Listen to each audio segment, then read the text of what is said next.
Hello, everyone, and welcome to the Bridging the Gap podcast, conversations on Israel and Palestine, now hosted by the Middle East Policy Council. I'm your host, Rachel Nelson. Since the Trump-brokered ceasefire between Israel and Hamas came into effect in Gaza in October of last year, attention has slowly shifted away from Gaza towards other events in the region, namely the war between the U.S., Iran, and Israel, which has recently broken out again after multiple rounds of negotiations. However, focus must remain on Gaza, as its residents continue to suffer through a humanitarian disaster caused by the war waged on the small strip. More than 90% of the population remains displaced. And as Israel continues to move the yellow line further into Gaza, increasing the territory they fully control, Gaza's residents are further squeezed into temporary and inadequate shelters in overcrowded displacement camps.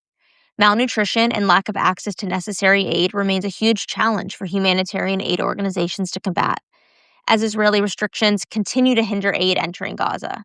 So on today's episode, I'm sitting down with Shadi Martini of the Multifaith Alliance to discuss his organization's experience and efforts inside of Gaza. Shadi Martini is a Syrian businessman who, by circumstance of the Syrian war, became a refugee, an activist, and a humanitarian leader. His journey led him from Aleppo, where he managed a hospital, to becoming a key figure in the global humanitarian community. His story is not just one of personal survival, but of a commitment to helping others, bridging ties between diverse communities, and challenging the preconceptions that often divide us. He currently serves as the chief executive of the Multifaith Alliance, which works to meet urgent humanitarian needs while supporting recovery over time. They manage aid delivery from start to finish, sourcing supplies, coordinating access, and delivering support directly to communities. They work alongside trusted local leaders and a broad network of faith-based, secular, civic, and private allies to ensure assistance is targeted, responsible, and responsive to real needs. Shadi, welcome so much to Bridging the Gap podcast, and thanks so much for taking the time to sit down and have this conversation with me. I wanted to start with setting the scene and giving some context to our listeners about yourself and the work that Multifaith Alliance does. What brought you to this line of work in the humanitarian aid space, and what does Multifaith Alliance do, and what kind of conflict zones is your team operating in right now? Thank you, Rachel, for having me. I'm born in Syria, and I was working as general manager in a hospital and when the Syrian revolution started in 2011. And I got engaged in helping people who were being shot at and beaten by the Assad regime and trying to help them get medical treatment. And I also tried to help in besieged areas to get them medical equipment and consumables that they were deprived from. That put me at odds with the Assad regime, and I had to flee Syria in mid-2012. And I moved between the United States and Europe and Turkey and working trying to bring aid into Syria, where I met with the founder of the Multifaith Alliance. The lady, her name is Georgette Bennett. And I got recruited to the Multifaith Alliance, where I worked since 2014. And in 2021, I became the CEO of Multifaith Alliance, which is an organization that was established as a response to the Syria crisis and to advocate also for refugees and resettlement into the United States. And in 2016, it started working in the humanitarian field and specifically in Syria, and then in other conflict areas like Gaza and Ukraine. When it came to Gaza, the experience that we gained in Syria really was very important, because until this recent conflict, Gaza didn't witness this amount of destruction that had witnessed in the last round of conflict, especially after October 7th. There was some military activity, but not to that scale. The scale is tremendous. Like, you have whole neighborhoods that are wiped out. Most of the population is actually in a small area in southern Gaza. Most of the people lived in like tents or temporary shelters that probably, I don't know, like 90% of the population is probably displaced. And there is no economic activity, is like very limited. And everyone is relying now on the aid that was provided by international organizations, and everyone is getting help from someone abroad, a relative or someone, because there's nowhere to in Gaza. So it's really a very devastating situation that is, beyond any imagination. Thanks so much for that description. It's really truly it's really been top of mind for me, and I know people working in the humanitarian aid space who have really been left with a lot less hope as time has moved on around Gaza, and as things have, waned in terms of getting better and then getting worse again.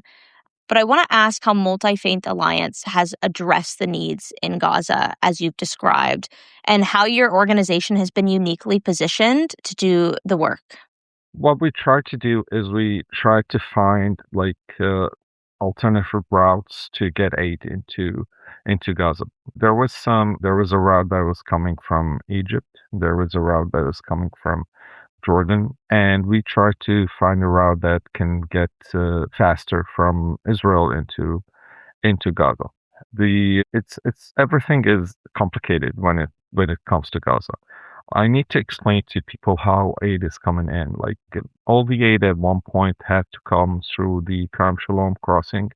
That means even if you're like bringing aid from Jordan or from Egypt, like Egypt, for instance, the Rafah crossing, that a lot of people think that aid comes through it. No, it goes through there, the gate, but it has to go all the way along a fence and go to Kerem Shalom, where it needs to be inspected by Israeli authorities, and then it can go in. And what we try to do is we try to procure as much as possible in Israel and send it directly into Gaza, because it's much faster and it's much reliable. But still, the challenges were huge. I'll leave it for a later stage to explain about the process. But we try to do it in a faster and more efficient way, and that's how we worked for the last 2 years. Well, I actually think right now I'd love to hear about the process, and additionally, you know, getting the aid to come through Israel as opposed through Egypt or Jordan. A lot of other international aid organizations haven't been able to access that route. Could you talk a little bit about why your organization was uniquely positioned to be able to get aid to come through Israel? Yeah, the situation progressed as the conflict in Gaza continued. Early on, it was more of all organization could operate like from Israel or from Egypt or from Jordan. But then at one point, the Israeli authorities required that everyone that needs to work through Israel needs to be registered with the Ministry of Diaspora, which we started the process to do so we could continue the work. We weren't able to do any, sending any aid into Gaza during this process. It took us probably a couple of months, and it was a very extensive process. Not everyone was able to get the authorization or the registration to be able to move aid from Israel into Gaza. We were one of the organizations that obtained such registration. I think the number of organizations were 23, but I think we were one of the major organizations that were providing aid into Gaza. I think last year we brought in about 3,000 trucks into Gaza, and that was a major development. Also, there was the capability of getting aid into Gaza, not the Kerem Shalom crossing which is in the, let's say, in the southern eastern corner of the Gaza Strip, but we were able to get through other border crossing, including getting aid to northern Gaza, which was very much restricted. And so that was something that we were able to do, and it was unique at some point. Now, once you get into a crossing, your trucks have to unload. So we unload all our trucks, and we have to load them onto trucks that get into Gaza. Not the same truck goes from Israel all the way into Gaza. And the problem in Gaza is because of the situation, the truck numbers are limited. The amount of load they could take is limited. So one truck of coming from Israel might take 3 to 4 trucks from Gaza. And the other problem that we face also is higher prices, like for instance, higher prices of diesel fuel. And let me give you an example. At one point, we had to pay $65 for 1 liter of diesel fuel. For our American audience, a gallon is 3.78 liters. So you can imagine how much we were paying for a gallon. That's in excess of like $250 if for a gallon.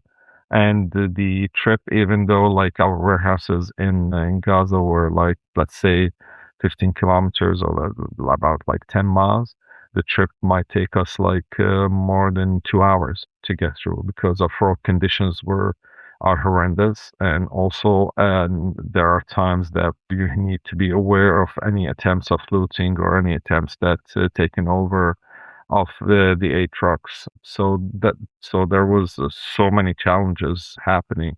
Now, as we progress in our work, we were more able of getting all the aid to its destination and distributing to the people that needed it. It seems like your organization has had a lot of success where others and have not, in terms of the process you went through to be able to get aid into Gaza. And it seems like from what you've said, you've been able to get a lot of aid into Gaza that's really made a huge impact on the lives of people in Gaza. And you've touched a little bit on some of the challenges, operational challenges that you faced. But I want to also address some of the challenges that we've been hearing about in Washington, including recent ones, which may be obvious, but I still want to touch on them. So Israel's continued to advance within Gaza and move the yellow line further into Palestinian territory. How has this impacted aid delivery and the humanitarian needs of Gazans from Multifaith Alliance's operation perspectives? Everything has been, affecting our operations. We have been not able to send aid for the last couple of months because of not the military activities, but there are a lot of other hampering reasons that we sometimes don't understand why we are being prevented. Sometimes the reasons are being given that military, which we understand. Sometimes there are military activities, and it's not only the Israeli authority, but we are also always mindful of the security of our staff because, our staff in Gaza is all resident of Gaza, Palestinian residents of Gaza. So we also want to be sure that they are safe and they are not being harmed by any crossfire or an operation happening. But there is a lot of things that hamper aid. One of the major issues that is affecting aid and affecting the livelihood of Gazans is corruption. There's huge corruption in that sector, and especially because of the difference in pricing between outside Gaza and inside Gaza, which gives some people the ability to make huge profits. I mentioned the price of diesel fuel, but you can imagine that everything. So let me explain it this way. If Multifaith Alliance brings fruit or vegetables into Gaza, what happens is immediately the prices inside in the market for like the people who bring it for profit goes down. That lowers their profit. So whoever is in this line of like the people who are benefiting from all these higher prices are getting less money. And that creates an incentive for them to hamper the aid shipments by us and by others. Let me give you an example right now. Like, for instance, when we bring vegetables, like a kilogram of most of the vegetable is around a dollar. When we are not there right now, for instance, it's between $2 and $3. So it's 100 to 200% more. The same thing can be said about the chicken prices.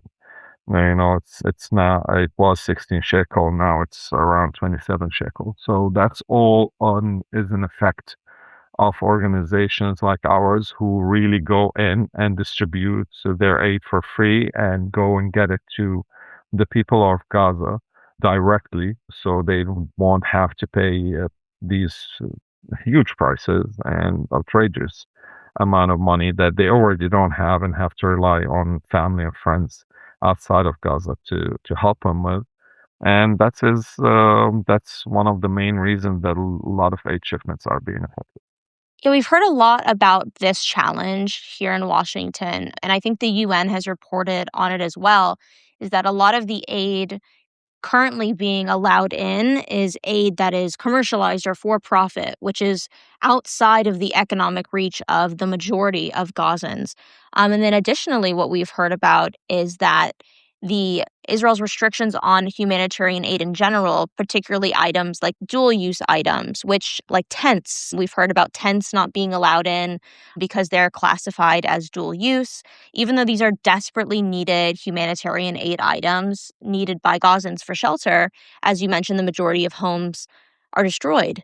How have these restrictions on humanitarian aid and what is allowed inside of Gaza affected Multifaith Alliance's work? And have you found any innovative solutions to work within these restrictions or around them?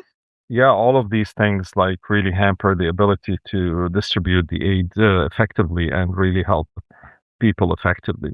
So yes, dual-use items are a big thing. One of the challenges that like people don't think about is internet access. Like it's very restricted internet access. We want to bring, like for instance, we wanted to bring Starlink, dishes to the to our team so we can communicate much better. It's always a challenge. Like we're always like we can't communicate all the time. They have to go to close to our office so they could have internet, so they could send us the report, send us the needs, send us everything, whatever they need. So that was always a challenge. Of course, security is a huge challenge as well. I mentioned we've lost several members of our team, unfortunately, while they're trying to help as well distribute aid. Now, how do we deal with these challenges? We try to be, innovative. We try to use something else. For instance, for tents, instead of tents, we started bringing tarps and put it on top of the old structure. So if there is rain or from the shade, help shade from the sun or winds, and so this is how we manage to help people with the shelter items. Sometimes we get permissions even for dual use. We were successful, for instance, in bringing a lot of school items and pencils, pens, and other things that I don't know. Sometimes they're considered dual use because dual use items sometimes don't make any sense. But maybe there's a reason we don't know about. But for us, sometimes they don't make any sense. So we will sometimes we do get exemptions and we bring it in and we distribute it to the population that need it. And we are very mindful of like the children, especially of school age children, because it's been several years now, and they're deprived from education, school, and when we look at the situation in Gaza, like even if the Israeli authority that they say they don't want to harbor terrorists or terrorist ideology, I mean, what's an easier way to harbor like extreme or ideologies if a person is not very well educated and they have no prospect in life? So I mean, I don't get it. I feel like the more you help kids be able to be educated, go to school, have access to internet, open their horizon, probably that will also be a benefit for Israel itself. So I don't understand this rationale, to be honest. But that was one of the challenges we face when we are working in Gaza. I'm so glad you brought up school age children and the fact that a lot of children in Gaza have not been to school. And now, I mean, we just now saw that it's been 1,000 days since the war in Gaza began, that a lot of kids haven't been able to go to school in 1,000 days or haven't had adequate schooling in 1,000 days. I know we've seen videos of really innovative ways that parents and humanitarian aid organizations have come up with programs for children in Gaza to at least try to have some form of education and also some form of activity for children. I mean, I think we take for granted, it's the summer here in the in the United States, and kids have all kinds of activities to do in the summer most of the time. And certainly in Gaza, there's not a lot of activities to be had. Is there any programs that Multifaith Alliance has come up with and funded for students inside of Gaza?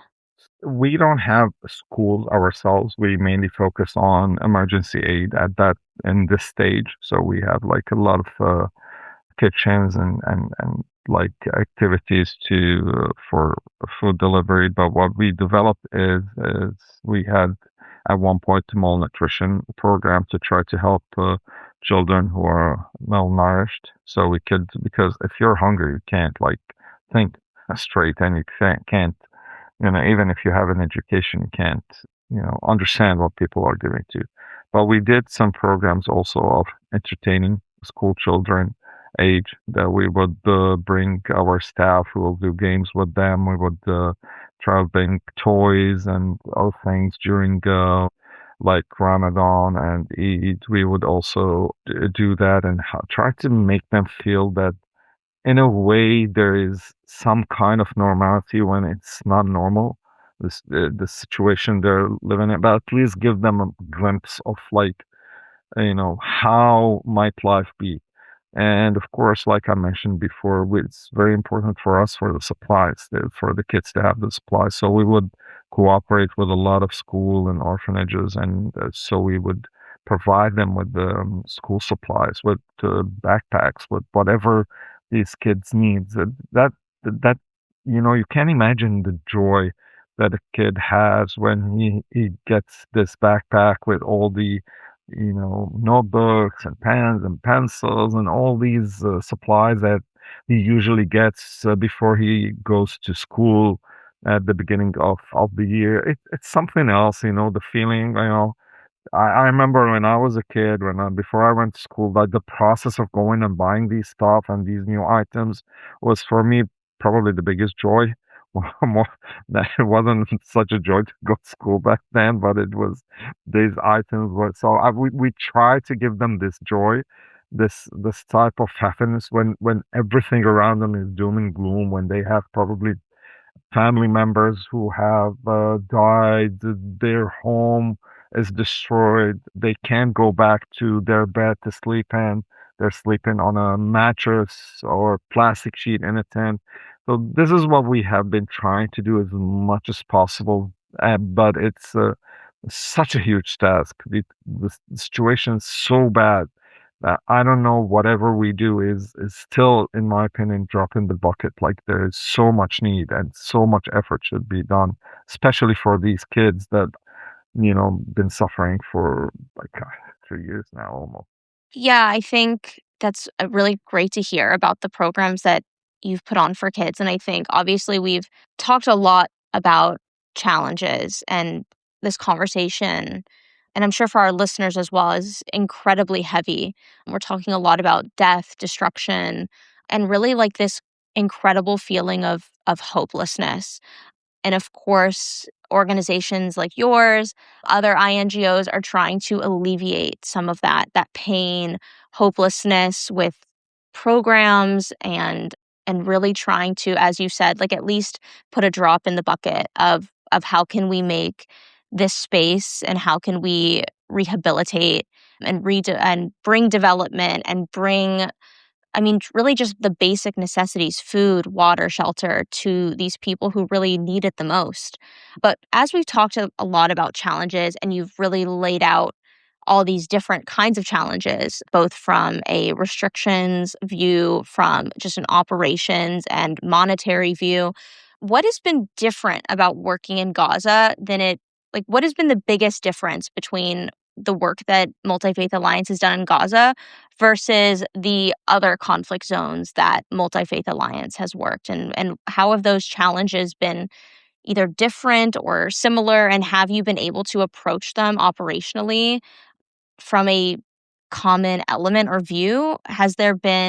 Were there through lines that you were able to take experiences from other conflict zones and use what you learned inside of Gaza? Yes, there were differences. I could, probably mention Syria specifically because Ukraine, and there is like a free flow of aid because there is a government, there is like it's a conflict zone, but it's between two countries, and the current government in Ukraine is still operational. In Gaza, it's a little bit different, but it has some similarities with Syria, specifically in the terms of destruction. And this is what helped us in understanding what are the needs. So a lot of our Palestinian colleagues, we will tell them, let's bring this and this.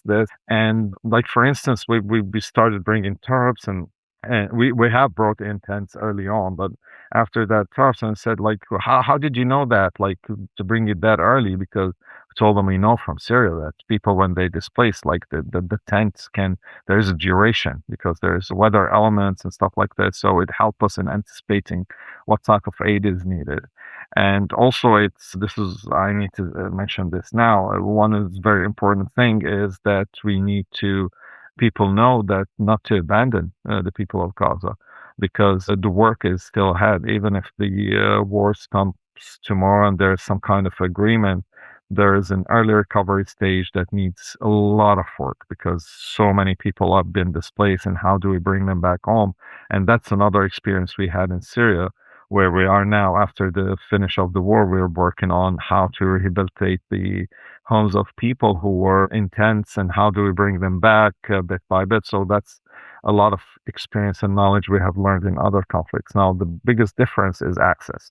Now, in the Syria situation, we had access from other country, and usually through UN mandated resolution, but we had access. Now, in Gaza, the access is mainly controlled by Israel, and it's subject to war activities and subject to tense negotiations sometimes, which is very different from what we had. The other thing that we didn't see that much in Syria that we're astonished to see in Gaza is the amount of people who are trying to profit from this war by using, especially for food. Like, there is always war profiteers, but usually it's not about food. They try to get it from other items, but here war profiteers are using anything to profit and get more money into their pockets, and that's has been astonishing. And I hope this things change because the only people who are hurting are the civilian population of Gaza. I feel like here is the perfect place to address kind of this elephant in the room, and that's that we do have a ceasefire. While it is fragile and contested, there is a ceasefire inside of Gaza, and there is the Board of Peace, which is run by Chairman Donald Trump, and it has been enshrined in international law by the UN Security Council Resolution 2803, which, laid out this 20-point plan for the rehabilitation and redevelopment of Gaza. And there's a lot of interpretations on what exactly that means. But it did release its 6-month report in May. And one of the huge parts of its report is that it outlined its efforts in delivering aid. Do you think the reports that the Board of Peace has come out with are accurate in terms of how much aid they've delivered? And I wanted to ask, and maybe you don't know about the accuracy, but how much has Multifaith Alliance seen aid influx into Gaza since the ceasefire went into effect in October? I know you mentioned that that Multifaith Alliance hasn't been able to get aid in a few months, but has your organization seen an influx in aid since October or in the last few months? And then additionally on top of that, I mean, you've said that, Multi-Faith Alliance hasn't been able to get aid in. So maybe this question becomes irrelevant, but since the ceasefire came into effect, has getting aid in become easier or more of a challenge? So at the beginning, it was it was relief for us because always there was every time you need to get aid into Gaza, you have to coordinate with the Israeli side because if there's a military activity or something, so you could get your truck and there is no someone getting hit or one of your trucks getting hit. We all remember what happened to World Central Kitchen staff at early on, sadly. So it was good. Then things started like becoming harder and harder. For instance, we had like a couple of hundred trucks waiting, and weren't able to deliver. Now we see that most of the organizations that we have contact with, and through our staff and talking to our colleagues, that everyone's is having a challenge. Even the UN having a challenge. Yes, I think at one point even one UN agency I think was barred from entering Gaza as well. All the routes coming from Egypt, Jordan, or through Israel is hampered a lot. I think a lot of the the things that are getting in that are being considered aid are not actually aid. The trucks that are going in for like the private sector, which is for profits that they're getting in stuff, that's not aid. So that is being counted as aid. That's a huge mistake. And I don't I don't have the ability to count who's coming in, and I'm seeing these reports, but what I see is the situation inside Gaza. When we were working and other organizations were working to their max ability, we saw a decrease in prices of basic commodities inside Gaza. Everything from flour to sugar to rice to vegetables to baby milk or baby formula, chicken, meat, or stuff like this. Everything was very reasonable. Even like sometimes it became cheaper from other areas. But now we're not seeing this. We're seeing prices double, triple what the prices are, let's say, in Israel or Egypt or Jordan.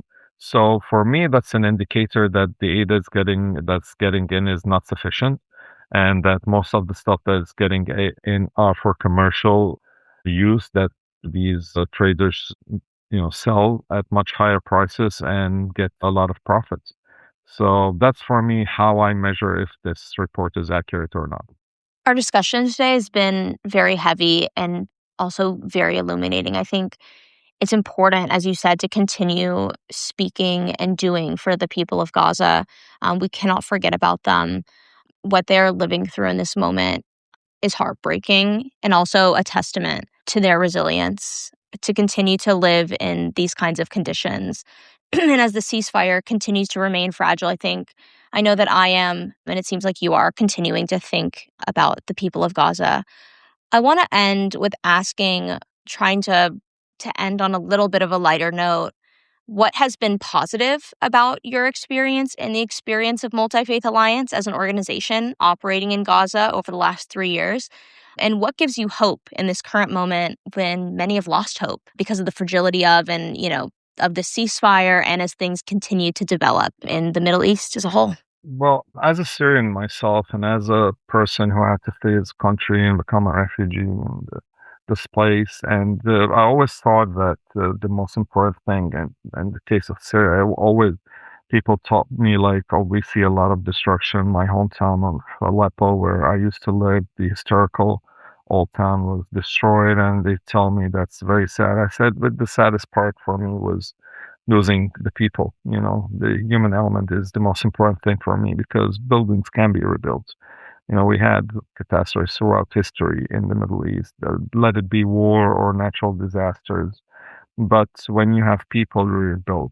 So I was always hoping on resilience of the people of Syria. And the same thing I'm hoping on the resilience of the people of Gaza. I see a lot of resilience. I see a lot of let's say, people who are very smart, savvy.